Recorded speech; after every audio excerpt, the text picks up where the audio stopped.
May nabili nga pala akong mais at gulay dahil merong isang nanay na naglalako dumaan dito sa bahay. At inubos ko na din lahat yung paninda niya para hindi na siya masyadong mahirapan at mapagod. Kadalasan yung gulay na binibenta niya ay talbos ng kamote, dahon ng saluyot, dahon ng alugbate at okra.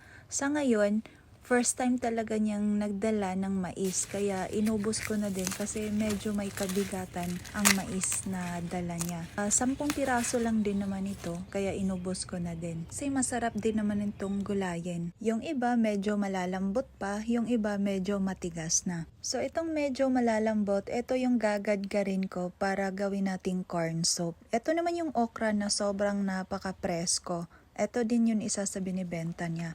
And then pag kumulo na yung tubig at lumambot na yung mais, tsaka natin ilalagay yung okra at tsaka yung dahon ng